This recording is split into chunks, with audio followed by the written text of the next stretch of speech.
बिस्मिल्लाहिर्रहमानिर्रहीम। Today's topic of discussion is M2 past MCQs keys. Start करते हैं question number one. Question number one के अंदर है ओके फीवर है, साथ में माइल्जिया है, डिफ्यूज मैकुलर रैश है ट्रंक के ऊपर और थ्रोम्बोसाइटोपिनिया। ओके, तो थ्रोम्बोसाइटोपिनिया, फीवर, मैकुलर रैश ये आपको देखने को मिलती है डेंगू फीवर के अंदर। ओके, टाइफाइड फीवर के बारे में क्या बात ठीक है। टाइफाइड फीवर में जो कैरियर्स होते हैं वो मोस्टली फीमेल्स होती है। क्वेश्चन नंबर थ्री के अंदर आ जाते हैं। ट्रैवलर डायरिया है लेकिन कोई फीवर, कोई ब्लड या कोई म्यूकस वगैरह नहीं है स्टूल के अंदर, तो वह जीआरडी लैम्ब्लिया के अंदर होता है। एपिडेमियोलॉजी के बारे में क्या बात ठीक है। जो पोलियो है ना, बहुत सारी जगह से रेडिकेट हो चुका है लेकिन ये अफगानिस्तान और पाकिस्तान से अभी तक ख़त्म नहीं हुआ। दैट इज़ वाई वो क्रिकेट में एक दूसरे से लड़ते रहते हैं कि किसके पास पोलियो के ज़्यादा केस है। नेक्स्ट है कि जो स्पाइकिंग टेम्परेचर होता है, spiking temperature that means intermediate fever होता है। ओके, और नॉक्टर्नल स्वेट है। नॉक्टर्नल स्वेटिंग स्पाइकिंग फीवर है और प्लाज्मोडियम फैल्सिपारम का इन्फेक्शन है। तो क्विनिन के बारे में क्या बात ठीक है। तो जब भी क्विनिन देते होते हैं तो आपने हाइपोग्लाइसीमिया और ईसीजी मॉनिटरिंग करनी होती है। फीवर पाल्पेबल स्प्लीन है लेकिन normal WBC count, normal WBC count किस कंडीशन में नहीं होता। तो टाइफाइड में पॉसिबल है लेकिन मैविक लिवर एब्सेस में नॉर्मल डब्ल्यूबीसी काउंट नहीं होता बल्कि डब्ल्यूबीसी काउंट बढ़ जाता होता है। नेक्स्ट है कश्मीर और बलोचिस्तान वाले लोगों के अंदर लिशमीनियासिस काफ़ी ज़्यादा कॉमन होता है। लिशमीनियासिस में भी इंटरमीडिएट फीवर होता है। इसमें आपको थ्रोम्बोसाइटोपिनिया देखने को मिलता है, हेपेटोसप्लीनोमेगाली देखने को मिलती है, पैनसाइटोपिनिया देखने को मिलता है। ओके, और थिक और थिन स्टेनिंग के अंदर कुछ भी नहीं मिलता होता। नेक्स्ट है क्वेश्चन नंबर एट है ना। क्वेश्चन नंबर एट में प्रोमिस्कुअस मेल है। अब मुझे प्रोमिस्कुअस का मतलब नहीं पता लेकिन नाम से लग रहा है कि कोई सेक्सुअली ट्रांसमिटेड डिजीज़ है। और प्रोमिस्कुअस मेल में रिकरेंट ग्रुप वेजिकल है। रिकरेंट ग्रुप वेजिकल ओरल या जेनिटल म्यूकोसा भी होते हैं, तो ये हर्पीज सिम्प्लेक्स में देखने को मिलते होते हैं। वायरल हेमरेजिक फीवर कौन सा नहीं होता। Dengue viral haemorrhagic fever. Okay, dengue होता है लेकिन रॉकी माउंटेन स्पॉटेड फीवर नहीं होता, वो तो बैक्टीरियल इन्फेक्शन होता है। मैरिज सेरेमनी में कोई बंदा गया है, हम क्यों जाते हैं शादी के अंदर, रोटी खाने के लिए। तो रोटी खाने के बाद वॉमिटिंग और डायरिया हो गया, that means most probably food poisoning है within the 6 hours. Most common cause staphylococcus aureus. Next है हाई ग्रेड फीवर है। स्विंगिंग टेम्परेचर, स्विंगिंग टेम्परेचर आपने दो जगह पे याद रखना है, ब्रुसेलोसिस में और मेबियासिस में। स्विंगिंग टेम्परेचर है, राइगर्स है, स्वेटिंग है, लेथार्जी है, हेडेक है, बैक पेन हो रहा है। फिजिकल साइन में हेपेटोसप्लीनोमेगाली है, लिम्फेडिनोपैथी है, सीबीसी में थ्रोम्बोसाइटोपिनिया है। ओके, तो ये सारे साइंस है ब्रूसिलोसिस के लिए। ओके, जो कि एनिमल बॉर्न डिजीज होता है। नेक्स्ट है most common organism for lobar pneumonia. One second, this is streptococcus pneumoniae. Pseudomembranous colitis clostridium difficile की वजह से होता है और उसको ठीक करने के लिए कौन सी देते हैं, एंटीबायोटिक मेट्रोट्रिंडाजोल और वेनकोमाइसिन है। इन्फेक्शियस मोनोन्यूक्लियोसिस, इसको किसिंग डिजीज भी कहते हैं।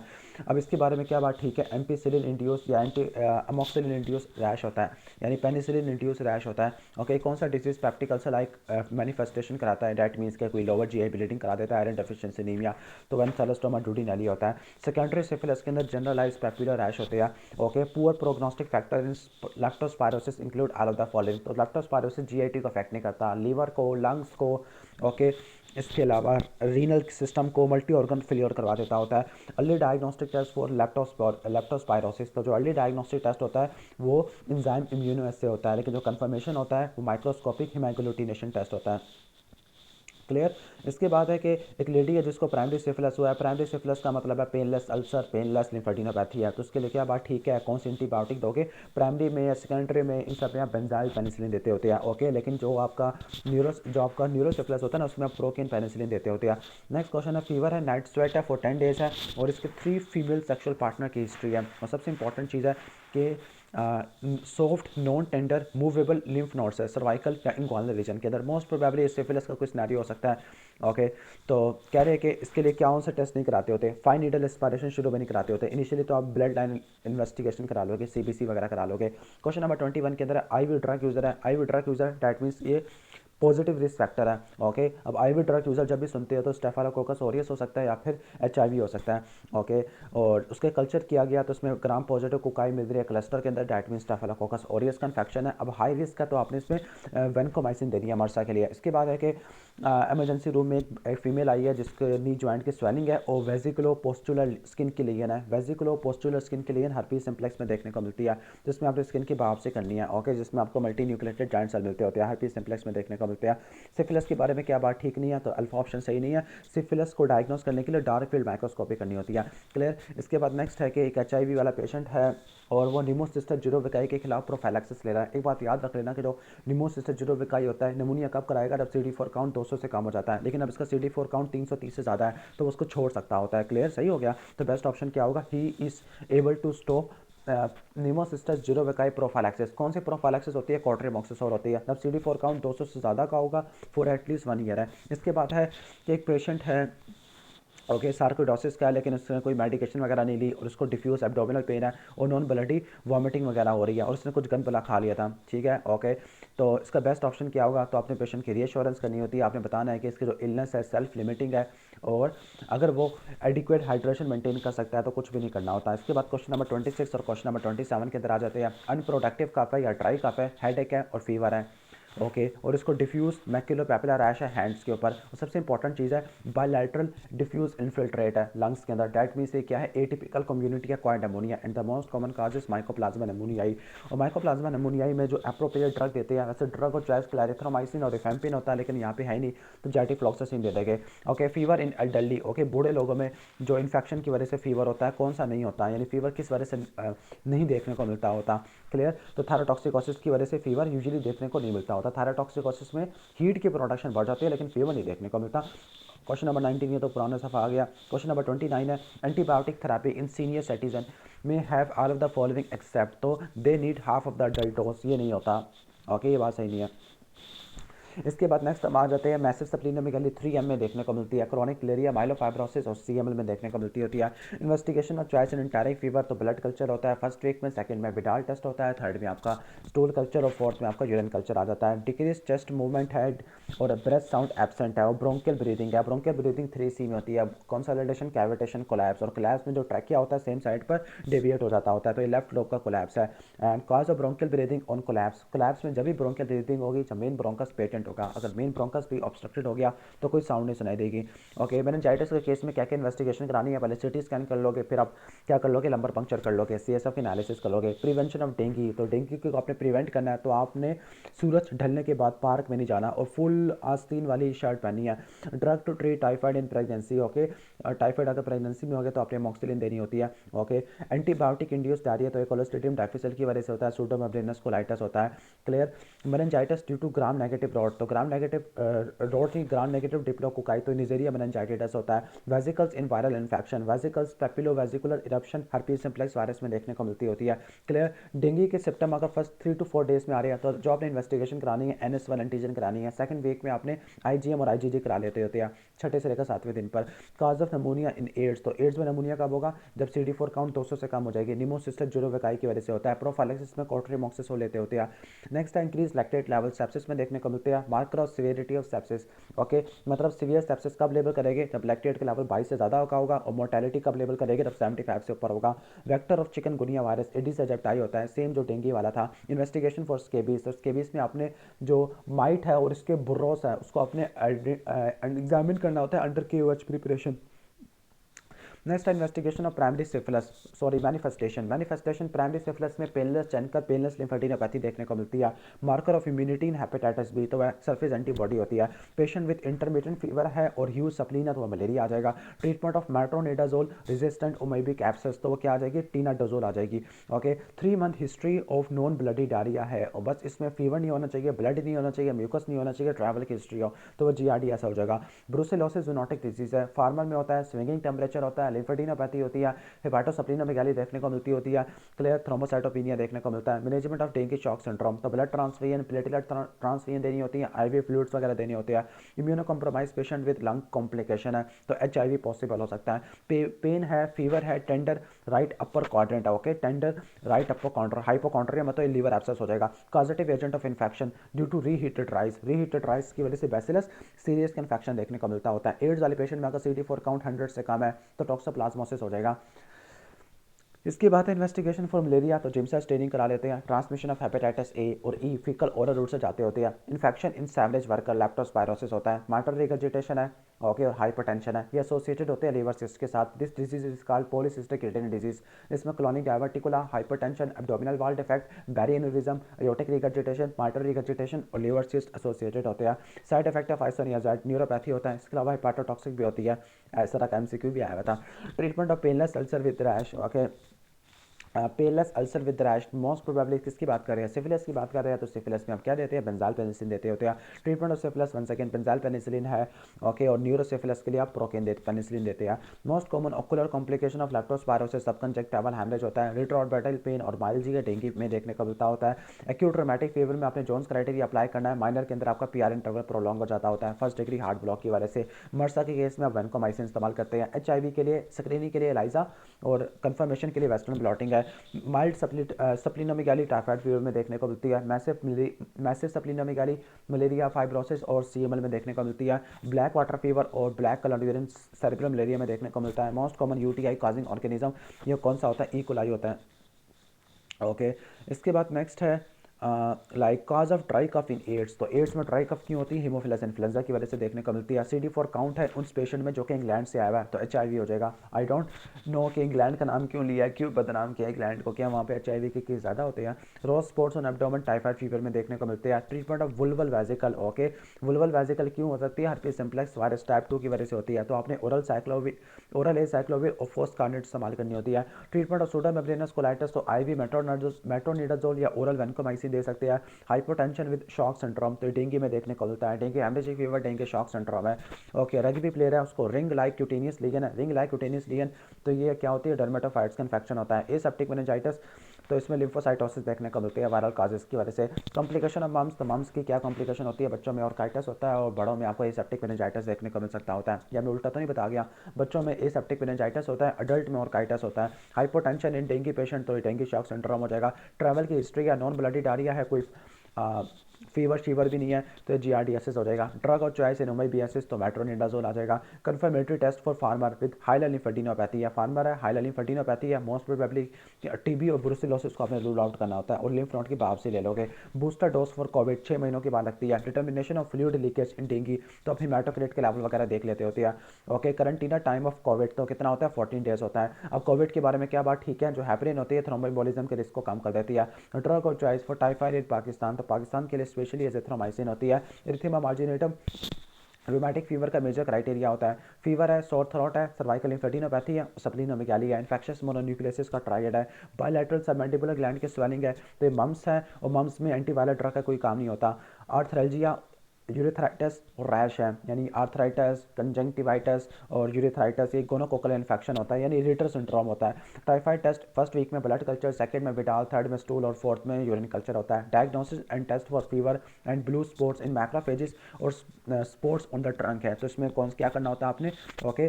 टाइफाइड फीवर आपने करना होता है क्योंकि इसमें आपको रोज स्पॉट्स देखने को मिलते हैं ट्रंक में। रिलेटिव ब्रेडिकार्डिया होता है। इन्वेस्टिगेशन और चॉइस ब्लड कल्चर होता है। मैक्युलोपैपुलर हेमरेजिक रैश है, ELT और EST बढ़ गया है, ओके, तो ये डेंगू शॉक सिंड्रोम हो सकता है।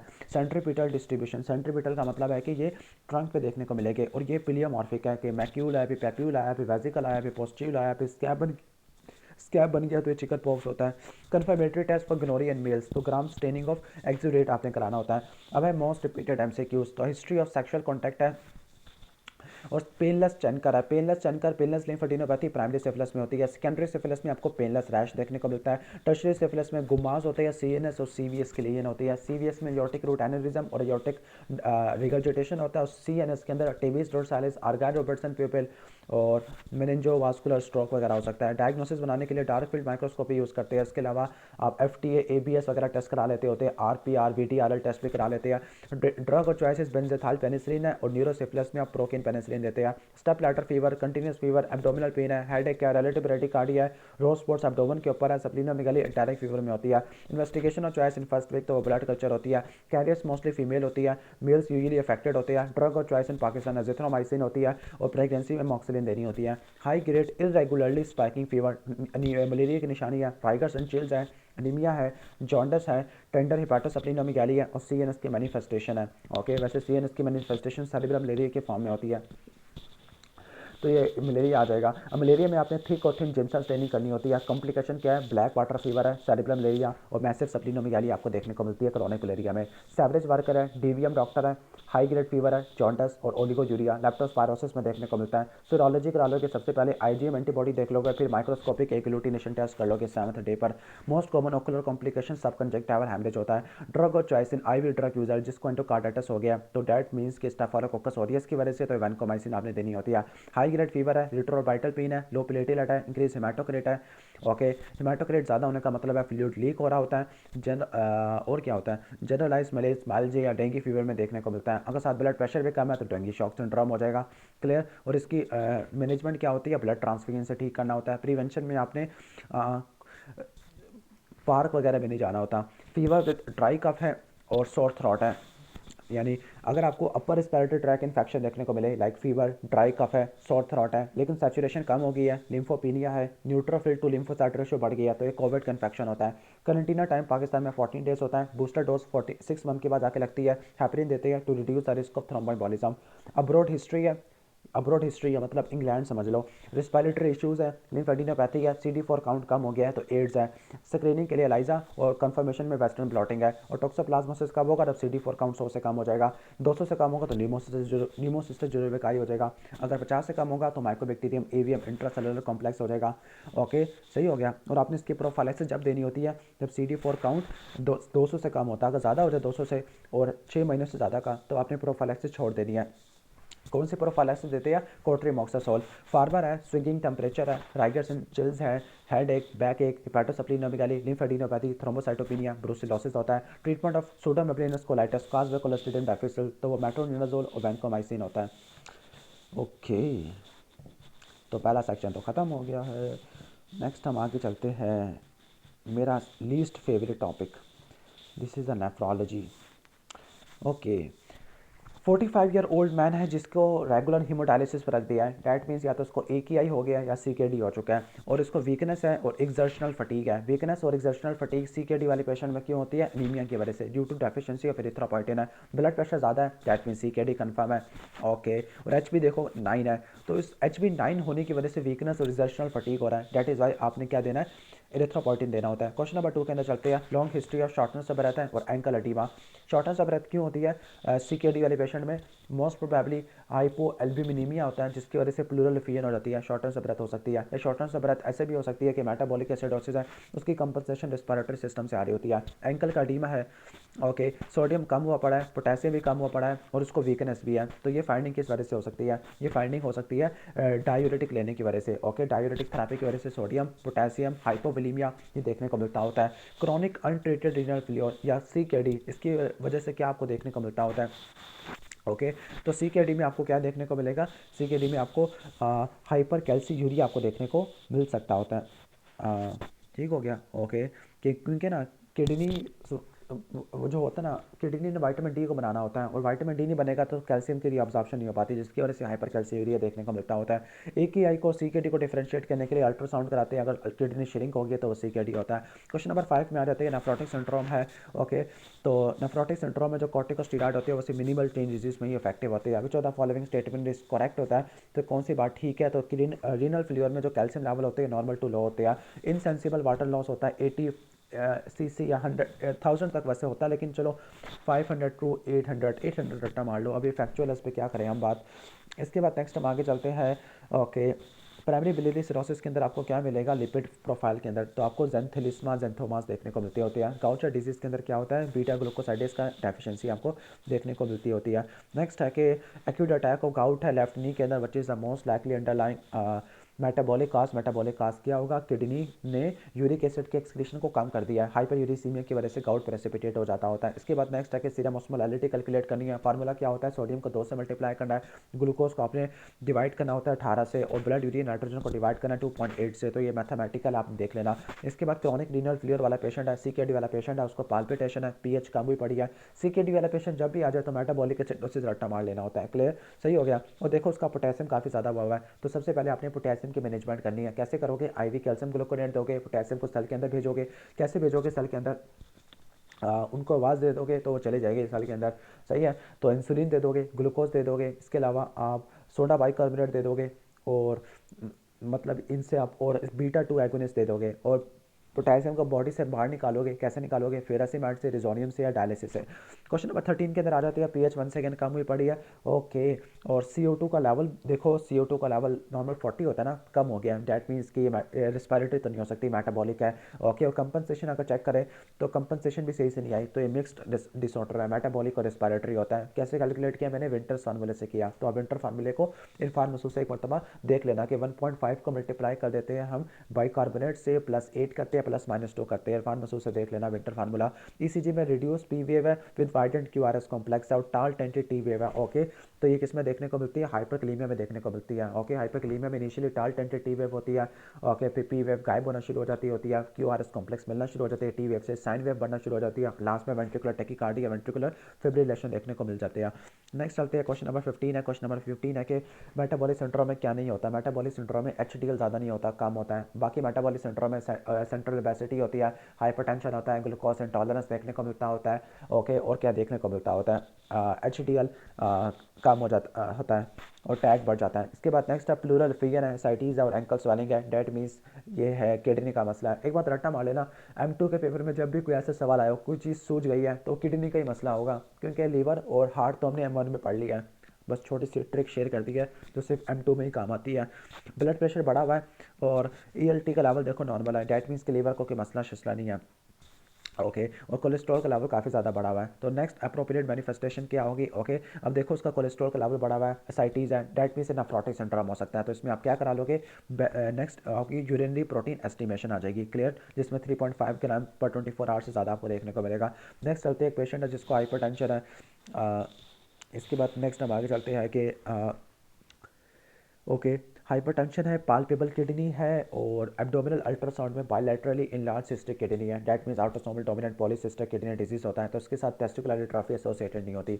मैं ऑलरेडी एक्सप्लेन कर चुका हूँ autosomal dominant polycystic kidney disease के साथ क्या क्या होता है, दोबारा बता देता हूँ। कोलोनिक डायवर्टिकुला होता है, एब्डोमिनल वॉल डिफेक्ट होता है, हाइपरटेंशन होता है, बैरी एनेरिज्म होता है, अयोटिक रिगर्जिटेशन देखने को मिलता है और लिवर सिस्ट देखने को मिलती है, सेंसोरी न्यूरल हेयरिंग लॉस और हिमाचुरिया, ये एसोसिएशन होती है एल्पोर्ट सिंड्रोम की, एक्सीलेंट डोमिनेंट होता है। इसके बाद है कि रेस यूरिया और केरेटिनिन, दैट मींस RFT खराब है।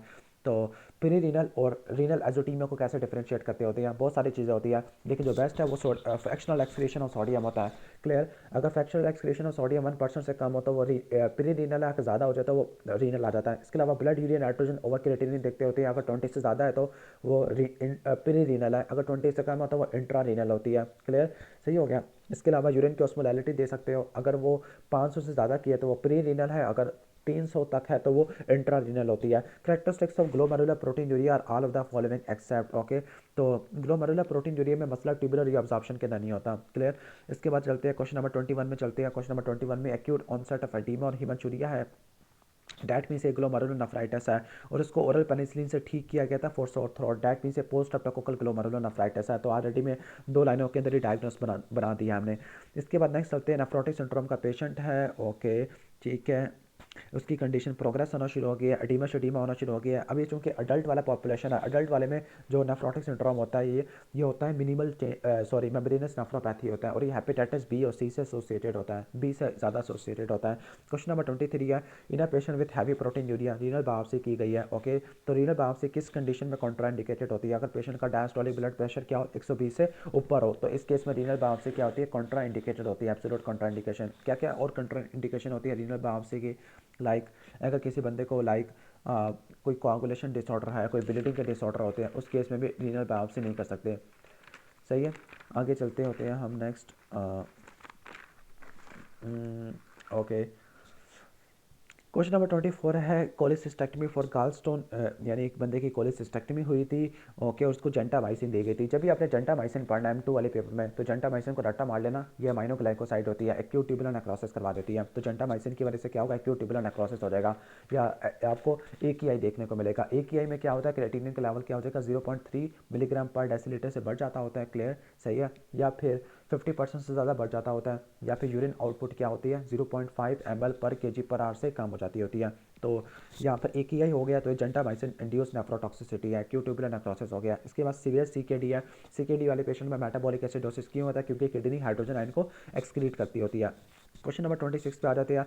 लेफ्ट फ्लैंक पेन है without radiation, okay left flank pain है लेकिन कोई रेडिएट नहीं हो रहा मिक्चुरेशन पे, ओके और पोली यूरिया भी हो रहा है और साथ में एन यूरिया भी आपको देखने को मिल रहा है, ओके और यूरिन एग्जामिनेशन किया कोई एडीमा शेडीमा नहीं है और बायलैटरल हाइड्रोनेफ्रोसिस है, ओके बायलैटरल हाइड्रोनेफ्रोसिस है। अब ये थोड़ा कंफ्यूजिंग पॉइंट है बायलैटरल हाइड्रोनेफ्रोसिस। बायलैटरल हाइड्रोनेफ्रोसिस ऐसा लगता है कि दोनों साइड का मसला है, ओके लेकिन यहाँ पे मसला तो लेफ्ट फ्लैंक में है लेकिन कोई और ऑप्शन से ही बन भी नहीं सकता, तो I think best probably should be vesico nephrolithiasis, okay और कोई बन भी नहीं सकता। लेफ्ट फ्लैंक पेन है उसको मतलब स्टोन किडनी वाले एरिया पे है। इसके बाद नेक्स्ट है कि एक पेशेंट है जिसकी लेफ्ट नी रिपेयर हुआ था for the torn ligament, okay सही हो गया।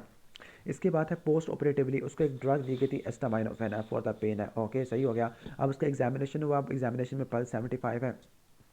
मेन इंपॉर्टेंट चीज़ देखो सोडियम का लेवल काफ़ी ज़्यादा कम हुआ है, ओके अब सोडियम का लेवल काफ़ी ज़्यादा कम हुआ है, हाइपोनेट्रीमिया हुआ है, ओके तो इस केस में आपने क्या देना है हाइपरटोनिक सलाइन देना होता है हाइपोनेट्रीमिया को ठीक करने के लिए। क्वेश्चन नंबर 28 के अंदर आ जाते हैं। अच्छा पोस्ट ऑपरेटिवली देखने को मिलता है हाइपोनेट्रीमिया क्यों होता है, क्योंकि ज़्यादा फ्लूइड ओवरलोड हो गया, ज़्यादा फ्लूइड देने की वजह से ना हाइपोनेट्रीमिया हो जाता है। क्वेश्चन नंबर 28 के अंदर आ जाती है। क्वेश्चन नंबर 28 में है कि ओके फुल टर्म इन्फेंट है, ओके नहीं इन्फेंट नहीं फीमेल है, फीमेल में जो कीवर्ड नोट करते हैं पिटिचिया, पेल है that means anaemia, microangiopathic haemolytic anaemia, petechiae that means thrombocytopenia होगा और साथ में देखो क्रिएटिनिन का लेवल बढ़ गया है that means acute kidney injury हो गया। तो इस ट्रायड को पूरा कर लो तो क्या बन जाएगा हेमोलिटिक एनीमिया सिंड्रोम हो जाएगा। नेक्स्ट है कि जो एक 28 ईयर ओल्ड टीचर है जिसको रेफ़र किया गया फॉर द नेफ्रोलिथियासिस है और जो किडनी के स्टोन्स है वो हेक्सागोनल शेप है, हेक्सागोनल शेप है और यूरिन की पीएच 5 है यानी एसिडिक पीएच में बनते हैं और हेक्सागोनल है। तो ये आपको देखने को मिलते हैं किसमें सिस्टाइन स्टोन वाले जो कि ट्यूबुलर रीअब्जॉर्प्शन मैकेनिज्म की वजह से बनना शुरू हो जाती है। क्वेश्चन नंबर 38 पे चलते हैं। क्वेश्चन नंबर 38 के रिकरेंट हिमोप्टासिस होना शुरू हो गया है, एक्यूट रीनल फेलियर आना शुरू हो गया है। हिमोप्टासिस प्लस हीमाचूरिया एंटीजीबीएम एलिवेटेड है, एंटीजीबीएम प्रेजेंट है, तो ये क्या हो सकता है गुड पास्टर सिंड्रोम हो सकता है। क्वेश्चन नंबर 31 है 45-ईयर-ओल्ड मेल जिसको एंड स्टेज रीनल डिजीज है ड्यू टू डायबिटीज़ और वो पेरिटोनियल डायलिसिस पे है। तो पेरिटोनियल डायलिसिस की कौन सी कॉम्प्लिकेशन है इनमें से, ओके तो hypotension after the drainage of okay dialysis, तो ये मोस्ट कॉमन कॉम्प्लिकेशन होती है। ज़्यादा फ्लूइड निकाल लिया तो इसकी वजह से क्या हो सकता है हाइपोटेंशन देखने को मिल सकती है। और क्या आपको पेरिटोनियल डायलिसिस में कॉम्प्लिकेशन देखने को मिलती होती है लाइक जिस जगह पे आपने डायलिसिस किया उस जगह पे पैरोटिनाइटिस डेवलप हो गया है, कैथीटर का इन्फेक्शन हो गया है, कैथीटर मैल फंक्शन हो गया, हर्निया या बैक पेन हो गया। नेक्स्ट आगे चलते हैं। पेशेंट है जिसको इंटरमिटेंट क्लॉटिकेशन है was found to have renal disease. अब इंटरमिटेंट क्लॉटिकेशन डैट मीन्स का क्या मतलब है कि उसको कोई क्रॉनिक लिम्ब इस्कीमिया और क्रॉनिक लिम्ब इस्कीमिया का मतलब एथेरोस्क्लेरोसिस है और रीनल का डिजीज है तो रीनल में भी एथेरोस्क्लेरोसिस देखने को मिल सकता है। क्रिएटिनिन के लेवल बढ़ गया है, ओके प्रोटीन यूरिया भी देखने को मिल रहा है। राइट किडनी का साइज 7 सेंटीमीटर है और लेफ्ट किडनी का साइज क्या है 10 सेंटीमीटर है, यानी ये एसिमेट्रिकल किडनीज है। जब ये एसिमेट्रिकल किडनीज आपको देखने को मिले ओके तो ये मोस्ट प्रोबेबली क्या किसको इंडिकेट करा होता है रीनल आर्टरी स्टेनोसिस को। रीनल आर्टरी स्टेनोसिस में इसने इन्वेस्टिगेशन लिखा हुआ है रीनल बायोप्सी, ओके हालांकि रीनल बायोप्सी तो इसमें करते भी नहीं होते, इसमें रीनल एंजियोग्राफी करते होती है। I think the best investigation is arteriography, renal arteriography, इसने बायोप्सी लिखा हुआ है काट देना आप। क्वेश्चन नंबर 33 के अंदर आ जाती है। क्वेश्चन नंबर 38 में 33 में है कि एक मेल को डिजीज़ हो रहा है, फैमिली हिस्ट्री भी है, ऑडिटरी नर्व डेफनेस है यानी डेफनेस है और लेंस की डिसलोकेशन है और माइक्रोस्कोपिक हीमाचूरिया है और इरेगुलर बेसमेंट मेम्ब्रेन है, बास्केट वीव अपीयरेंस है, तो एलपोर्ट सिंड्रोम में देखने को मिलती होती है। इसके बाद डायबिटीज़ मेलाइटिस है, डायबिटीज़ मेलाइटिस में और माइलोइडोसिस में इन दोनों में नोडुलर ग्लोमेरुलर स्क्लेरोसिस होती है, इसको बोलते हैं किमिल्सन विल्सन नोड्यूल। नेक्स्ट है 50-ईयर-ओल्ड फीमेल है, has been treated 10 days back for the bronchopneumonia है। अब ब्रोंकोनिमोनिया के लिए कोई ड्रग इस्तेमाल की होगी, मोस्ट प्रोबेबली क्या इस्तेमाल की होगी पेनिसिलिन, सेफ्लोस्पोरिन, सल्फोनामाइड है, फेनिटोइन या क्विनिलॉन्स वगैरह इस्तेमाल की होगी। उसकी वजह से क्या हो सकता है फीवर हुआ, हाई ग्रेड फीवर है, स्किन पर रैश आना शुरू हो गया, fever arthralgia rash eosinophilia acute interstitial nephritis में देखने को मिलता होता है। नेक्स्ट है क्वेश्चन नंबर 36 है। एक पेशेंट है जिसको जो कैन कॉन्शियस है, ए फिब्राइल है और small amount of dark urine pass कर रहा है। ओके डार्क यूरिन का मतलब है या तो ब्लड हो सकता है या हीमोग्लोबिन हो सकता है, मायोग्लोबिन हो सकता है। यूरिन डिप्स्टिक टेस्ट पॉजिटिव है ब्लड के लिए लेकिन कोई आरबीसी नजर नहीं आ रही, डैट मीन्स वो मायोग्लोबिन हो सकता है। तो डायग्नोसिस मायोग्लोबिन यूरिया, उसकी किसी ने कुटाई की होगी। क्वेश्चन नंबर 37 पे आ जाते हैं। क्वेश्चन नंबर 37 है कि एक पेशेंट है जिसको जिसको सीओपीडी है, उसको prolong intubation for hyperbaric respiratory failure दी गई थी। ओके सही है, वो ए फेब्राइल है, कैथीटर रखा गया और पता लगा कैथीटर का इन्फेक्शन हो गया कैंडिडल बाइकन से। तो बेस्ट मैनेजमेंट क्या होगी? ओके, आपने ट्रीटमेंट उस वक्त करना होता है जब यूरिन एनालिसिस के अंदर 25 WBC पर हाई पावर फील्ड आपको ज़्यादा देखने को मिले, उस केस में करना होता है। या आपको जो कॉलोनीज है वो 10 की पावर 5 से ऊपर देखने को मिले। ओके, इस केस पे आपने करना होता है।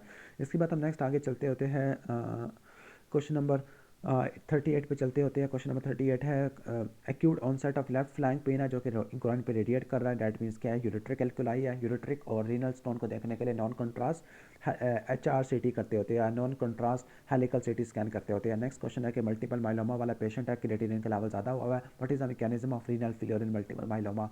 तो intravascular volume depletion, light chain deposit और कास्ट नेफ्रोपैथी, इन सारे मैकेनिज्म की वजह से हो सकता है। ओके, इसके बाद नेक्स्ट आ जाते हैं क्वेश्चन नंबर 40 है, which are the following statement is true regarding the GFR है। तो जो सीरम केराटिनिन होती है ये गोश्त खाने से बढ़ सकती होती है, वहाँ से भी कुछ केराटिनिन आ सकता होता है। क्वेश्चन नंबर 41 है following are the indication of haemodialysis except. तो अगले सफ़े पे मिमोनिक भी लिखा हुआ है। ओके, मैं अपना बता देता हूँ, मेटाबॉलिक एसिडोसिस है, एन यूरिया है, रेजिस्टेंट हाइपरकैलेमिया है, यूरिमिक एन्सेफलाइटिस, यूरिमिक पेरिकार्डाइटिस और इसके अलावा फ्लूइड ओवरलोड होता है। ये सारी डायलिसिस की इंडिकेशन होती है। अगर CKD वाला पेशेंट है, अगर क्रिएटिनिन क्लियरेंस 20 है तो इस केस में डायलिसिस नहीं करना, 15 से कम हो, एंड स्टेज रीनल डिजीज हो उस वक्त करना होता है। Drug causing lactic acidosis, okay तो वो मेटफॉर्मिन होती है। मेटफॉर्मिन GI अपसेट भी करा देती है। ड्रग कॉन्ट्राइंडिकेटेड है रीनल आर्टरी स्टेनोसिस, तो रीनल आर्टरी स्टेनोसिस में एस इनहिबिटर कॉन्ट्राइंडिकेटेड होती है। सोर थ्रोट है, gross haematuria post streptococcal glomerulonephritis में होता है। Response to the steroid, steroid को रिस्पॉन्ड कर गया तो वो मिनिमल चेन डिजीज होता है। टैग का लेवल बढ़ गया तो वो नेफ्रोटिक सिंड्रोम होता है। क्लियर, नेफ्रोटिक सिंड्रोम में प्रोटीन यूरिया देखने को मिलता है, टैग का लेवल बढ़ जाता है, लिपिड्यूरिया और हाइपरलिपिडीमिया देखने को मिलता है। सब रेक्नाइट हैमरेज है यानी बैरियरिज्म रप्चर हुआ होगा। बायलैटरल पाल्पेबल किडनीज है, नेक्रेजिडिटी है तो पॉलीसिस्टिक किडनी डिजीज में होता है। टाल टेंटेड T-वेव ECG पर हाइपरकैलेमिया की वजह से होती है। Treatment of oliguria due to dehydration है तो फ्लूइड की रिप्लेसमेंट करनी होती है। Known cause of metabolic acidosis methanol है which is metabolised to the formic acid है। ओके, हिमाचूरिया ओलिगोयूरिया, उसके अलावा प्रोटीन यूरिया और एडिमा, ये आपको नेफ्राइटिक सिंड्रोम में देखने को मिलता होता है। Treatment of heart failure, okay, और या एक्यूट कंजेस्टिव कार्डिक फेलियर में अपने लूप डायरेटिक इस्तेमाल करना होता है, फ्लूइड की रिस्ट्रिक्शन करनी होती है। Side effect of thyroid diuretic, तो थायराइड डायरेटिक की वजह से हाइपोकैलेमिया हो जाता है, जबकि पोटेशियम स्पेरिंग डायरेटिक या स्पाइरोलैक्टोन की वजह से हाइपरकैलेमिया हो जाता है। स्मूथली बायलैटरल इनलार्ज किडनी है, अगर स्मूथली इनलार्ज किडनी है तो माइलोइडोसिस आ जाएगा। अगर सिस्टिक किडनी है तो पॉलीसिस्टिक किडनी डिजीज आ जाएगा। PKD1 PKD2 म्यूटेशन की वजह से होता है। Cause of metabolic alkalosis hypertrophic obstructive pylori stenosis की वजह से या गैस्ट्रिक आउटलेट ऑब्स्ट्रक्शन की वजह से होता है। Biopsy finding in joint pain है, हिमाचूरिया है, पाल्पेबल परपरा बटक्स पे है, हिनोशॉलिन परपरा है तो इसमें आपने डिफ्यूज IgA मेसेंजियल डेपोजिट देखनी होती है। पीएच अगर आ, कम है और बाइकार्बोनेट का लेवल क्या है? ओके, बाइकार्बोनेट का लेवल तो थोड़ा सा ज़्यादा हुआ है। ओके, और CO2 का लेवल को ज़्यादा बढ़ा हुआ है, that means acute respiratory acidosis होती है। Drug which does not cause acute renal failure, तो एस्टामाइनोफेन होती है। एस्टामाइनोफेन लीवर को उड़ाती है, किडनी को कुछ नहीं कहती होती। किडनी को जो नुकसान पहुंचा देती है वो अमाइनोग्लाइकोसाइड होती है, सिस्प्लाटिन होता है। क्लियर, इसके अलावा आपके पेनिसिलिन, सेफलोस्पोरिन, सल्फोनामाइड है, फेनिटोइन है, क्विनोलोन से सारी आ जाती होती है। Cause of femoral vein thrombosis, okay, in patient of CKD वाली वो नेफ्रोटिक सिंड्रोम है जो एंटीथ्रोमिन 3 है उसकी डेफिशिएंसी हो जाती है, यूरिन के अंदर लीक कर जाता है जिसकी वजह से हाइपरकोगुलेबिलिटी और थ्रोम्बोसिस देखने को मिलता है। नेफ्रोटिक सिंड्रोम जिसको कॉर्टिकोस्टेरॉइड से ठीक कर सकते हैं वो मिनिमल चेन डिजीज होता है। Okay, pure nephritic syndrome post streptococcal और IgA नेफ्रोपैथी होती है। इमीडिएट मैनेजमेंट ऑफ हाइपरकैलेमिया तो आपने 10% IV कैल्शियम ग्लूकोनेट आपने देना होता है। Drug to be avoided in bilateral renal artery stenosis तो एस इनहिबिटर आपने नहीं देना होता। क्लियर, इसके बाद नेक्स्ट है कि एम्बुलेटरी पेरिटोनियल डायलिसिस आप इसको घर पे कर सकते हैं, इसका एडवांटेज होता है। और कॉम्प्लिकेशन क्या थी? पैरोटिनाइटिस, कैथीटर साइट इन्फेक्शन मैंने बताया था, और हर्निया बैक पेन आपको मैंने बताया था। इंडिकेशन ऑफ डायलिसिस ये भी 3 मरतबा रिपीट होगा। Metabolic acidosis, anuria, resistant hyperkalaemia, uraemic encephalopathy, uraemic pericarditis और फ्लूइड ओवरलोड है। अगले सफ़े में मिमोनिक लिखा हुआ है AEIOU, आपकी मर्जी जैसे मर्जी याद कर लो। इसके बाद है लॉइन पेन है विदाउट फीवर है तो ये पॉलीसिस्टिक किडनी डिजीज में देखने को मिलता होता है। अगर लॉइन पेन और फीवर आ जाता तो ये पाइलोनेफ्राइटिस आ जाता। नॉर्मल अनाइन गैप, इसका मिमोनिक होता है हार्ड एज, ओके, H से हाइपर एलिमेंटेशन है, A से एडिशन होता है, R से RT होता है, D से आपका डायरिया आ जाता है, A से आपका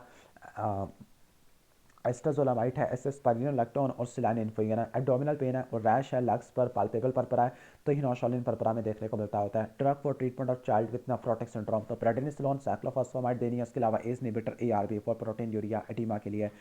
ओके, एक पर्सन है जो कि हॉस्पिटल में आया विद नमूनिया और सीवियर सेप्सिस के साथ, उसका क्रिएटिनिन 1.9 था, उसको वेंटिलेटर पर रख दिया for the correction of peripheral perfusion, उसका क्रिएटिनिन लेवल बढ़ना शुरू हो गया। ओके, तो क्या मैकेनिज्म हुआ होगा, इस्केमिक नेक्रोसिस हो गया जिसकी वजह से एक्यूट ट्यूबुलर नेक्रोसिस हो गया, मोस्ट प्रोबेबली यही हुआ होगा। ओके, रीनल एब्नॉर्मेलिटी इन नमूनिया, ओके आपने पिपारसिलिन, टेजोबैक्टम, पेनिसिलिन इस्तेमाल किया और फीवर, आर्थराल्जिया, रैश और इओसिनोफिलिया आ गया, तो एक्यूट इंटरस्टिशियल नेफ्राइटिस में देखने को मिलता होता है। इमीडिएट मैनेजमेंट ऑफ हाइपरकैलेमिया, तो आपने 10% IV कैल्शियम ग्लूकोनेट देने होते हैं। इसके बाद और क्या करते होते हैं, इसके बाद आप करते होते हैं लाइक पोटेशियम को सेल के अंदर भेजोगे सोडा बाइकार्बोनेट से, बीटा टू एगोनिस्ट से और इंसुलिन के साथ, और फिर आप क्या करोगे, पोटेशियम को बॉडी से बाहर निकालोगे फिरासिमाट रिजोनियम, या फिर आप किससे अंदर भेजो बाहर निकालोगे फिरासिमाट से। ओके, इसके बाद नेक्स्ट हम आगे चलते होते हैं palpable mass on the bite side, both side of the abdomen, that means bimanual palpable mass है तो एक किडनी का mass हो सकता है, हाइपरटेंशन है तो ये पॉलीसिस्टिक किडनी डिजीज में देखने को मिलती होती है। Management of diabetic 40 year old है with end stage renal disease, तो आपने हीमोडायलिसिस करनी होती है एंड स्टेज रीनल डिजीज में जब 15 से कम हो जाए। ओके, हाइपरटेंशन और प्रोटीन यूरिया +3 का है, hypertension usually minimal tin disease में देखने को नहीं मिलती, तो ये focal segmental glomerular sclerosis possible हो सकता है। HIV में, हीरोइन एडिक्ट में और सिकल सेल एनीमिया में देखने को मिलता होता है। जबकि जो आपका होता है, कहने का मतलब है, मैं भूल गया मैं क्या बोलने वाला था।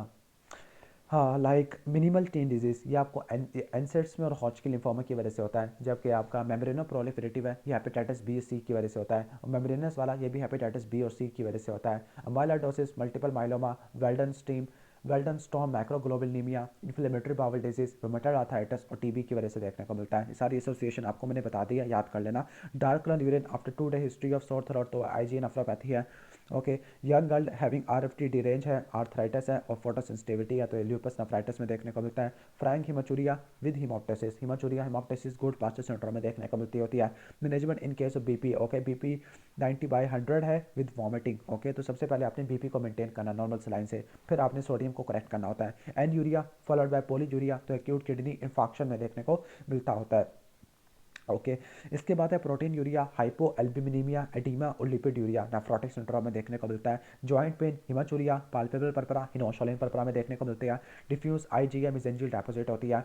टाल टेंटेटिव हाइपरक्लीमिया में आपको देखने को मिलती होती है। एसिड बेस्ड डिसऑर्डर जिसमें सक्सेशन सप्लैश होता है, तो वह गैस्ट्रिक आउटलेट ऑब्स्ट्रक्शन है। हाइपोक्लोमिक हाइपोक्लोरिमिक हाइपो नट्रीमिक है, हाइपोकैल्सीमिक मेटाबॉलिक एल्किलोसिस देखने को मिलती है विद पैराडॉक्सिकल एसिडूरिया होता है। क्लियर। CKD वाला पेशेंट है, अगर उसने CT स्कैन कराना है तो आपने हाइड्रेशन स्टेटस को मेंटेन करना है टू प्रिवेंट कास्ट नेफ्रोपैथी, और उसके अलावा आपने क्या इस्तेमाल करना है, एनेसिटाइलसिस्टीन। CKD वाला पेशेंट है, साइलेंट मनबर है, सिस्टोलिक वाला और पैलर है, तो उसकी वजह से नीमिया वगैरह हो सकता है, एरिथ्रोपोइटिन की डेफिशिएंसी की वजह से है। कंप्रेशन फ्रैक्चर है in the 65-year-old person with severe pain, लेकिन कोई न्यूरोलॉजिकल नहीं है, तो उसको स्पाइनल कॉर्ड का कोई डिजीज हो सकता है या डिस्क हर्डिएशन है, तो पेन के लिए आपने डेक्सामेथासोन के इंजेक्शन देने होते हैं। Hyponatraemia after the drainage of subdural haematoma, तो हाइपोथैलेमस को स्ट्रेस होगा, सिंड्रोम ऑफ इनएप्रोप्रिएट ADH हो जाएगा। ओके, डायल्यूशन हो जाएगी। AKI और CKD को डिफरेंशिएट करने के लिए अल्ट्रासाउंड स्कैन कराते हैं। एंटी-GBM एंटीबॉडी गुड पार्सल सिंड्रोम में होती है। Best choice of access in haemodialysis, तो AV फिस्टुला सबसे बेस्ट होता है। इसके अलावा आप राइट इंटरनल जुगुलर वेन में भी करते हैं। हिस्ट्री ऑफ सोर थ्रोट और Cola coloured urine post streptococcal glomerular nephritis में होता है। Precaution in case of CKD patient है जिसने CT विद कॉन्ट्रास्ट कराना है, तो आपने हाइड्रेशन स्टेटस को मेंटेन करना है। Okay, management in case of increase uric acid, तो आपने प्रोटीन को आपने अवॉइड करना होता है। ओके, सी फूड को, शेल फिश को भी अवॉइड करना होता है, अदरवाइज गाउट हो जाएगा। Immediate management of hyperkalaemia 10% IV calcium gluconate देते हैं। Antibiotic for uncomplicated UTI in pregnancy, तो मेमोनिक होता है इसका कैन, सिफलाक्सिन, अमोक्सिलिन और nitrofurantoin. Okay, high protein avoided in cirrhosis to prevent hepatic encephalopathy, ये भी आज आया था। True statement about nephrotic syndrome, तो जो नेफ्रोटिक सिंड्रोम में मिनिमल चेंज डिजीज होता है, स्टीरॉयड को रिस्पॉन्ड कर जाता होता है अच्छे से। शॉर्टनेस ऑफ ब्रेथ है और ओलिगोयूरिया, शॉर्टनेस ऑफ ब्रेथ क्या इंडिकेट करती होती है, ओके, या तो मेटाबॉलिक एसिडोसिस हुआ उसकी वजह से रिस्पायरेशन है, या फिर प्रोटीन की कमी होने की वजह से प्लूरल रिफिजन हो गया, और ओलिगोयूरिया नेफ्राइटिस सिंड्रोम में होता है। हिर्सुटिज्म ये साइड इफेक्ट होता है स्टेरॉइड का।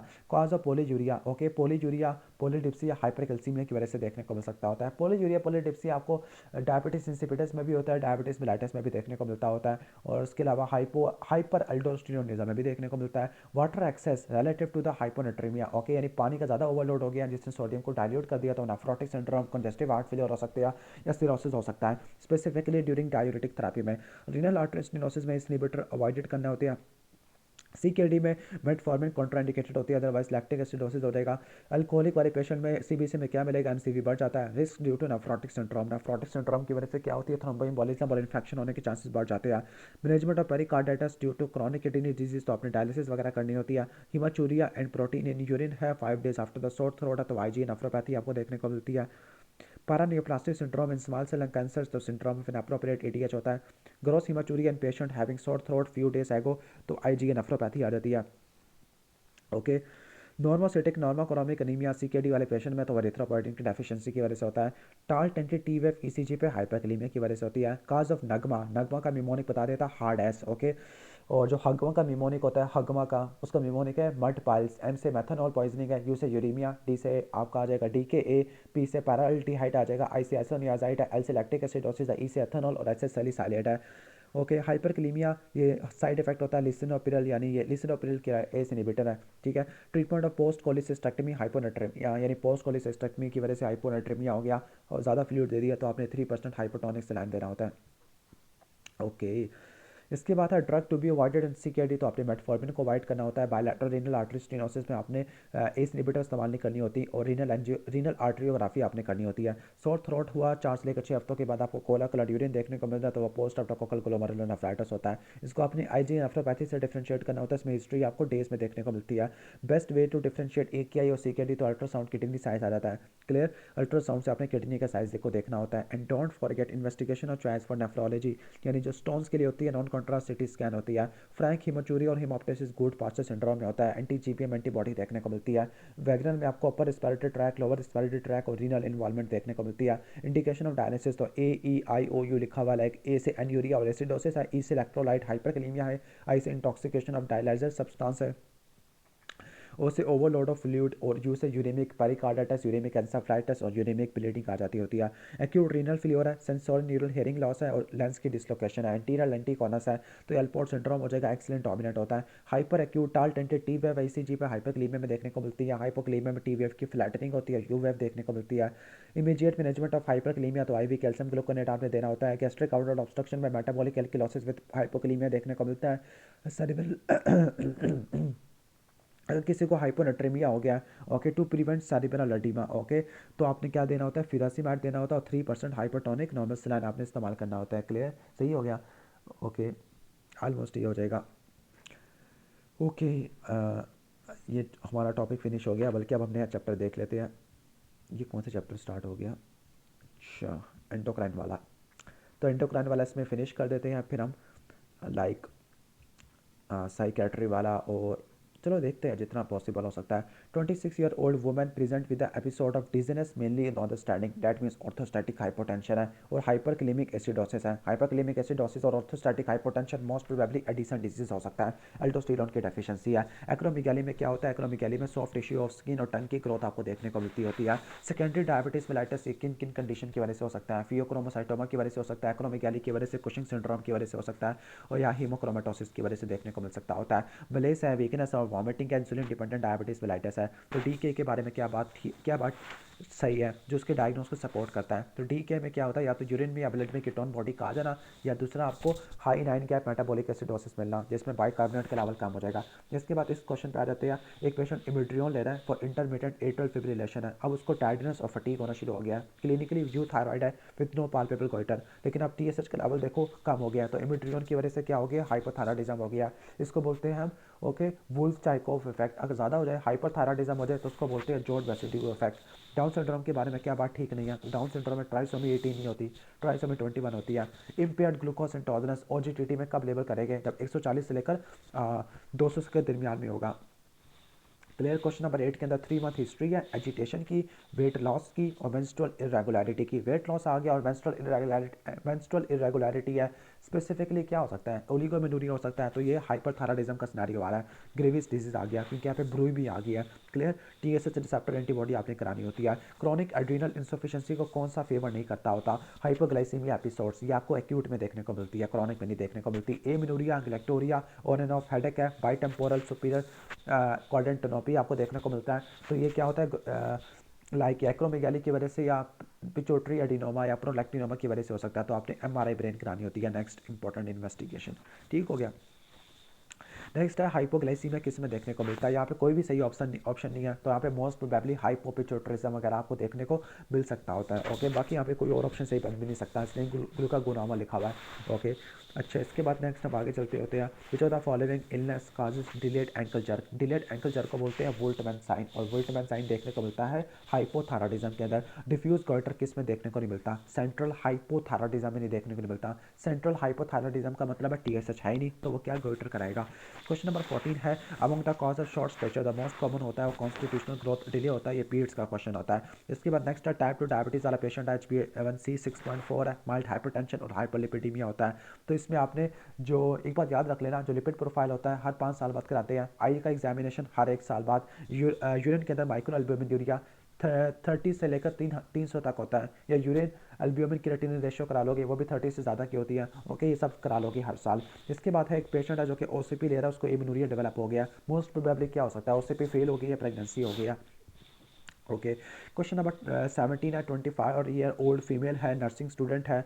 ओके, उसके पेरेंट्स लेके आए हैं और वो बेहोश भी पड़ी थी, ग्लूकोज लेवल कम था जो कि आईवी डेक्सट्रो से ठीक हो जाता था। सबसे इंपॉर्टेंट चीज़ है प्लाज्मा इंसुलिन के लेवल बढ़े हुए थे लेकिन सी पेप्टाइड का लेवल कम था, डैट मीन्स उसने बाहर से इंसुलिन ले लिया है खुदकुशी करने के लिए। नेक्स्ट है क्वेश्चन नंबर 18 है, क्वेश्चन नंबर 18 है कि एक फीमेल है, ओके, जिसको फैमिली हिस्ट्री या ऑस्टियोपोरोसिस और मदर की है। ओके, फैमिली हिस्ट्री नोटेबल है for the osteoporosis of mother है, हॉट फ्लैशेस और मूड चेंजेस आपको देखने को मिल रहे हैं। ओके, सही है, यानी डैट मीन्स मीनोपॉज आ चुका होता है। और डेक्सा स्कैन पर जो ऑस्टियोपोरोसिस भी आपको देखने को मिलती है, राइट स्कैन -2.5 है। तो ऑस्टियोपोरोसिस के लिए कौन सी ड्रग नहीं देते, टोमैक्सोफिन वगैरह नहीं देते, बाकी सब दे देते हैं। क्वेश्चन नंबर 19 पे चलते हैं। एट्रियल फिब्रिलेशन है, इस्केमिक हार्ट डिजीज है और डिप्रेशन है, मोस्ट प्रोबेबली क्या हो सकता है, हाइपरथायराइडिज्म हो सकता है। क्लियर, लेकिन यहाँ पे देखो T4 क्या है ज़्यादा है लेकिन T3 नहीं है, और TSH क्या है काफ़ी ज़्यादा है। ओके, TSH ज़्यादा है, डैट मीन से क्या हो सकता है, हाइपोथायराइडिज्म हो सकता है। लेकिन इस पेशेंट को इतना खास कुछ है भी नहीं, लेकिन इसको ये टर्मिनली इल पेशेंट में देखने को मिलता है। इन शॉर्ट, अगर T4 ज़्यादा हो, T3 कम हो और TSH भी ज़्यादा हो, तो ये यूसिक यूथायराइड कंडीशन में देखने को मिलता है। ऐसे पेशेंट जो क्रिटिकली इल होते हैं उनमें देखने को मिलता होता है। नेक्स्ट आगे चलते हैं, टाइप 2 डायबिटीज़ मेलाइटिस वाला पेशेंट है, उसकी डायबिटीज़ डाइट भी कंट्रोल हो जाती है। ओके, कौन सी ड्रग है जो कि इंसुलिन की सेंसिटिविटी को बढ़ा देती है, होती है मेटफॉर्मिन होती है। क्लियर, इसके बाद है कि जो प्रेडनिसोलोन होता है ना, वो हाइड्रोकोर्टिसोन से 4 गुना ज़्यादा ताकतवर होता है, और डेक्सामेथासोन 30 गुना ज़्यादा ताकतवर हो रहा है। ओके, डैट इज़ वाई कि जो 100 mg हाइड्रोकोर्टिसोन है ना, वो 25 प्रेडनिसोलोन के बराबर होता है। Cause of carpal tunnel syndrome, carpal tunnel syndrome, hypothyroidism, myxoedema, rheumatoid arthritis, acromegaly, congestive heart failure, pregnancy, obesity की वजह से देखने को मिलती है। Treatment of acute adrenal insufficiency, Addisonian crisis में आईवी फ्लूइड्स देने होते हैं। क्लियर, ग्लूकोज डेक्सट्रोस वगैरह देना होता है। Fluid for the management of DKA, यहाँ पे डेक्सट्रोज सलाइन लिखा हुआ है, हालांकि बुक में नॉर्मल सलाइन लिखा हुआ है। डेक्सट्रोज जब ऐड करते हैं ब्लड ग्लूकोज 250 से कम देखने को मिले। इन्वेस्टिगेशन एंड डायबिटिक नेफ्रोपैथी, तो 24 आवर यूरिनरी एनालिसिस करा लोगे। Okay, urine albumin creatinine ratio देख लोगे, एल्ब्यूमिन क्रिएटिनिन रेशियो और माइक्रो एल्ब्यूमिन यूरिया देख लोगे, 30 to 300 होता है। Contraindicated and phaeochromocytoma, beta blocker पहले नहीं देने, पहले फिनॉक्सीबेंजामीन है फिर बीटा ब्लॉकर देने हैं। फास्टिंग ब्लड शुगर लेवल अगर 135 से ऊपर है तो वो डायबिटिक होता है। ओके, 126 से ऊपर होना चाहिए, और OGTT में 200 से ऊपर होना चाहिए। इन्वेस्टिगेशन फॉर कुशिंग सिंड्रोम, तो कुशिंग सिंड्रोम में सबसे पहले late night salivary, cortisol level 24 hour urinary cortisol level, low dose dexamethasone suppression test या over dose dexamethasone suppression test कराते हैं। इसके अलावा ACTH करा लेते हैं, high dose dexamethasone suppression test करा लेते हैं। पोस्टुरल हाइपोटेंशन, ये आपको हाइपोथायराइडिज्म में मोस्ट प्रोबेबली शायद देखने को मिल सकती है, लेकिन कोई इतना स्पेसिफिक पॉइंट नहीं बता रही है वाला। इसके बाद प्रीटिबियल मिक्सोडीमा, ये ग्रेविस डिजीज में देखने को मिलता है। ग्रेविस में डर्मोपैथी, ओके, ऑफ्थेल्मोपैथी और ये देखने को मिलती है। हाई सीरम ऑस्मोलैलिटी है और यूरिन की ऑस्मोलैलिटी कम है। ओके, यूरिन की ऑस्मोलैलिटी कम है, इसका मतलब है कि सारा पानी यूरिन में जा रहा है, डायबिटिस इंसिपिडस है। अगर यूरिन की ऑस्मोलैलिटी ज़्यादा होती, सारा पानी रिअब्जॉर्ब हो रहा है, तो वो सिंड्रोम ऑफ इनअप्रोप्रिएट ADH होता है। क्लियर, थैराटॉक्सिकोसिस वाला पेशेंट है, उसको बाई टेम्पोरल हेमिनोपिया है, डैट मीन सेंट्रल हाइपरथायराइडिज्म है, तो MRI कराना होता है। ग्लूकोज टॉलरेंस टेस्ट है विद इंक्रीज ग्रोथ हार्मोन, तो एक्रोमेगाली में देखने को मिलते हैं। एडिसन डिजीज में स्किन की पिगमेंटेशन बढ़ जाती है इंक्रीज ACTH की वजह से। इन्वेस्टिगेशन एंड डायबिटिक नेफ्रोपैथी, तो 24 आवर यूरिनरी एनालिसिस करनी होती है for proteinuria. Okay, screening test for Addison disease, तो आपने सुबह का 8 बजे का कोर्टिसोल लेवल कराना होता है। ओके, इसके बाद है स्टेज ऑफ डायबिटिक नेफ्रोपैथी, जहाँ पे आपने उसको ठीक करना होता है, वो स्टेज 3 होती है, इसको बोलते हैं माइक्रोअल्ब्यूमिनुरिया, 30 to 300 है। Okay, initial drug for diabetes mellitus type 2, तो वह मेटफॉर्मिन होती है। इलेक्ट्रोलाइट एब्नॉर्मलिटी इन डीके में हाइपरक्लीमिया होता है। ओके, और हगमा देखने को मिलता है। High 9 gap metabolic acidosis, sign indicating Addison disease, Addison disease में ब्लड प्रेशर कम होता है, वेट लॉस होता है, हाइपर पिगमेंटेशन होता है, हाइपरग्लाइसीमिया होता है। नोट अ साइन ऑफ थायराटॉक्सिकोसिस, थायराटॉक्सिकोसिस का कौन सा साइन नहीं होता? थायराटॉक्सिकोसिस में वेट गेन नहीं होता, वेट लॉस होता है। Presented in emergency with headache है, पाल्पिटेशन है, ओके, स्वेटिंग और hypertension. Okay, episodic hypertension, sweating आपको फियोक्रोमोसाइटोमा में देखने को मिलती है। हैमरेज है और एमेनोरिया, पोस्टमार्टम हैमरेज की वजह से पिट्यूटरी के नेक्रोसिस होना, और एमेनोरिया फेलियर टू लैक्टेशन है, शीहान सिंड्रोम में होती है। थिक कोर्स फेशियल फीचर्स है, लार्ज नोज, लार्ज जा, प्रोमिनेंट मैंडिबल या और स्पेड लाइक हैंड, तो एक्नोमेगाली में देखने को मिलते होते हैं। Okay, investigation in case of amenorrhea, तो एमेनोरिया के केस में सबसे पहले तो प्रेगनेंसी टेस्ट कराते होती है कि प्रेगनेंसी की वजह से तो एमेनोरिया तो नहीं हो रहा। नंबर 2 आपने फिर टीएसएच कराना होता है, क्यों? क्योंकि हाइपरथायराइडिज्म की वजह से एमेनोरिया हो सकता है। और लास्ट में एमआरआई करा लोगे। Treatment of diabetes with hypertension, diabetes है विद हाइपरटेंशन है, तो इस केस में आपने ड्रग जो इस्तेमाल करनी है एंटी हाइपरटेंसिव, वो आपने एस इनहिबिटर इस्तेमाल करनी है और इंसुलिन देनी होती है। Drug for episodic rise in blood pressure, episodic rise in blood pressure, palpitation, headache, sweating, pheochromocytoma, तो इसके लिए phenoxybenzamine followed by beta blocker है। ट्रीटमेंट ऑफ हाइपोथायराइडिज्म, हाइपोथायराइडिज्म में ड्राई स्किन होती है, ब्लड प्रेशर कम होता है, लीवोथायरॉक्सिन दोगे।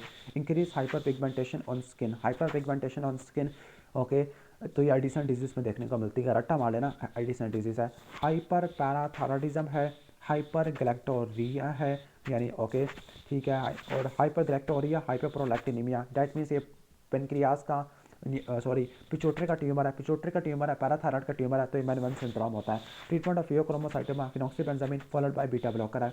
Okay, treatment of thyrotoxicosis in fourth week of pregnancy, first trimester में प्रोपाइल थायराइड, इसके बाद कार्बिमेजोल देते होते हैं। शू साइज बढ़ गया है, हेडेक है, रिंग ऑन फिंगर टाइट हो गई है, गायनिकोमास्टिया है, निपल की डिस्चार्ज है, एक्रोमेगाली में देखने को मिलती है। बेस्ट इनिशियल टेस्ट IGF-1 होता है, और जो इन्वेस्टिगेशन चॉइस होती है वो ग्लूकोज टॉलरेंस टेस्ट करा लोगे। Best treatment for obese patient जिसका HbA1c 7.5 है, तो डाइट मॉडिफिकेशन करनी है और सबसे पहले ड्रग स्टार्ट करनी है मेटफॉर्मिन की। एब्सेंट लैटरल आईब्रोज, ये आपको हाइपोथायराइडिज्म में और शियान सिंड्रोम में देखने को मिलती है। पेरिफेरल न्यूरोपैथी इन डायबिटीज़, तो डायबिटीज़ में क्या होता है? डिस्टल सिमेट्रिकल पोलीन्यूरोपैथी होती है, डायबिटिक फुट होता है, ग्लब एंड स्टॉकिंग सेंसेशन देखने को मिलती है। ब्लीडिंग आफ्टर डिलीवरी शियान सिंड्रोम में देखने को मिलती है। इन्वेस्टिगेशन इन हाइपरथायराइडिज्म, TSH और फ्री T4 लेवल करा लोगे। मैकेनिज्म ऑफ मेटफॉर्मिन ग्लूकोज की अपटेक और यूटिलाइजेशन को बढ़ा देती होती है। हेड का ट्रॉमा हुआ, हैमरेज हुआ, तो सेंट्रल डायबिटीज इंसिपिडस हो जाएगा। अगर सब ड्यूरल हीमोट्रोमा को ट्रेन कर रहे थे तो फिर उसकी वजह से भी सिंड्रोम ऑफ इनअप्रोप्रिएट, इसमें वैसे क्या लिखा हुआ है? सेंट्रल डायबिटीज इंसिपिडस के ब्रैकेट में सिंड्रोम ऑफ इनअप्रोप्रिएट ADS लिखा हुआ है। अगर हेड का ट्रॉमा हुआ है और हैमरेज हुआ है, अगर ICP ज़्यादा है तो उसकी वजह से सिंड्रोम ऑफ इनअप्रोप्रिएट ADH हो जाएगा। एसिड बेस एब्नॉर्मैलिटी इन DKA, तो DK में क्या होता है? हाइपरक्लीमिया होता है और हगमा होता है, high 9 gap metabolic acidosis. Initial drug और choice for diabetes mellitus obese patient में मेटफॉर्मिन देते हैं। फर्स्ट लाइन टेस्ट जो एक्रोमेगाली में करते हैं IGF-1 कराते हैं, और जो बेस्ट टेस्ट होता है ग्लूकोज टॉलरेंस टेस्ट है। बेस्ट इन्वेस्टिगेशन फॉर हाइपोथायराइडिज्म, तो TSH और T4 करा लेते होते हैं। मेडिकल डिसऑर्डर जो कि डिमेंशिया में आपने रूल आउट करना है, एड्रीनल ग्लैंड और थायराइड ग्लैंड के डिजीज़ को रूल आउट करना होता है। तो यहाँ पे एग्जांपल में कुशिंग डिजीज़ लिखा हुआ है। Okay, initial treatment for Addison disease, Edison disease में IV फ्लूइड, IV ग्लूकोज देते होते हैं, और उसके अलावा फ्लूड्रोकॉर्टिसोन और क्या देते हैं? हाइड्रोकॉर्टिसोन देते होते हैं। Management in case of rheumatoid arthritis है, जिसने ड्रग मिस कर गया, फॉर एग्जांपल उसने कोई ले रहा होगा पैराडिनिसोलोन, वो मिस कर गया तो एडिसोरियन क्राइसिस हो जाएगा, कोलैप्स हो गया तो आपने IV हाइड्रोकॉर्टिसोन और फ्लूइड देने होते हैं। डिलेड एंकल जर्क वोल्टमैन साइन बोलते हैं, हाइपोथायराइडिज्म में देखने को मिलता है। ट्रीटमेंट फॉर DKA, तो DKA में क्या होता है? आपने ट्रीटमेंट देना IV रेगुलर इंसुलिन 0.1 यूनिट पर kg पर आर के हिसाब से ड्रिप चलानी होती है। Drug for treated hypertension in diabetic और ओबीस पेशेंट, तो ओबीस पेशेंट में anti hypertensive drug ACE inhibitor होती है। ड्रग फॉर माइक्रोअल्ब्यूमिनुरिया एस इनहिबिटर आपको देखने को मिलती है। सार्कोइडोसिस है, नॉर्मल प्लाज्मा ऑस्मोलैरिटी है, लेकिन यूरिन की ऑस्मोलैरिटी कम है, यूरिन की ऑस्मोलैरिटी कम है, दैट मीन्स यूरिन में पानी ज़ाया हो रहा है, तो सेंट्रल डायबिटीज इंसिपिडस में देखने को मिलता होता है। क्लियर? इसके बाद है कि फेशियल पफिनेस है और लेथार्जी है, फेशियल पफिनेस और लेथार्जी यानी ये मिक्सोडीमा में देखने को मिलती है। टेस्ट फॉर डायबिटिक नेफ्रोपैथी, तो आपने ACR करा लेना या यूरिन माइक्रोअल्ब्यूमिनुरिया 30 से ज़्यादा होते हैं दोनों। क्लियर? पोलीयूरिया, पोलीडिप्सिया, और यहाँ पे इस बार कॉन्स्टिपेशन है और बैक पेन है। ओके, स्टोन्स, बोन्स, क्रोन्स और मॉन्स हाइपरकैल्सीमिया में देखने को मिलते हैं। काज ऑफ हाइपोथायराइडिज्म, ओके, खासतौर पर TRH की डेफिशिएंसी हाइपोथैलेमिक एब्नॉर्मैलिटी की वजह से होती है। काज ऑफ एडिसन डिजीज, तो एड्रीनल नेक्रोसिस की वजह से, ऑटोइम्यून डिजीज़ की वजह से या टीबी की वजह से हो सकता है। First line drug for type 2 diabetes metformin होती है, ग्लूकोज की अपटेक को, यूटिलाइजेशन को, सेंसिटिविटी को बढ़ा देती है इंसुलिन की। ओके, और डायबिटीज़ में क्या मेटाबॉलिक अब्नॉर्मैलिटी होती है, हाइपरकलीमिया होता है। ओके, और नॉर्मोक्लोरीमिक हगमा मतलब हाई 9 का मेटाबॉलिक एसिडोसिस होता है। फ्लूइड और चॉइस यहाँ पे डेक्सट्रोसिनाइन लिखा हुआ, चलो मान लेते हैं। Best screening test for diabetic nephropathy, तो आपने एनुअल माइक्रो एल्ब्यूमिन यूरिया या एल्ब्यूमिन क्रिएटिनिन रेशियो करानी होती है। ओके, ट्रीटमेंट आपने स्टेज 3 पर स्टार्ट करना होता है। डायलेटेड आई एग्जामिनेशन एनुअली करानी होती है। लिपिड प्रोफाइल हर 5 साल बाद कराना होता है। एनुअल फूड एग्जामिनेशन आपने हर साल करना होता है। इंक्रीज प्लाज्मा इंसुलिन लेवल है, सी पेप्टाइड के लेवल नॉर्मल है। ओके, 10% डेक्सट्रोज से रिस्पॉन्ड कर जाता होता है, और सी पेप्टाइड के लेवल नॉर्मल या डिक्रीज है, लेकिन इंसुलिन ज़्यादा है, तो इसका मतलब है एक्सोजीनस इंसुलिन लिया। इंसुलिनोमा अगर होगा तो इंसुलिन भी ज़्यादा होगी और सी पेप्टाइड का लेवल भी ज़्यादा होगा। इन्वेस्टिगेशन फॉर थायराइड डिसऑर्डर, सबसे पहले टीएसएच कराते हैं, सेकंड लाइन आपकी फ्री T4 आ जाती है। Screening test for Addison disease, तो सुबह 8 बजे का कोर्टिसोल लेवल कराने के 3 माइक्रोग्राम से कम होगा। और कंफर्मेशन में आप सिंथेटिक टेस्ट या टेट्राकोसाइट्रान टेस्ट या शॉर्ट एसटीटीएस स्टिमुलेशन टेस्ट करते हैं। ड्रग और चॉइस फॉर फियोक्रोमोसाइटोमा, तो phenoxybenzamine followed by beta blocker वगैरह देते होते हैं। ओके, इसके बाद पोस्टमार्टम हैमरेज है, एमोनुरिया, लैक्टेशन फेल हो गई है, और हाइपोपिट्यूटरिज्म के साइन है, तो इशियान सिंड्रोम में देखने को मिलते हैं। एब्सेंट लैटरल आई प्रो भी होती है। इन्वेस्टिगेशन और choice in case of pituitary और आई प्रॉब्लम है तो एमआरआई ब्रेन करा लोगे। ओल्ड मैन है with large spade like hand है, ऑयली स्किन है, bitemporal hemianopsia, large nose, large jaw, prognathism एक्रोमिगैली में होता है। फर्स्ट लाइन आईजीएफ करा लोगे, और इन्वेस्टिगेशन और चॉइस है ओरल ग्लूकोज टॉलरेंस टेस्ट।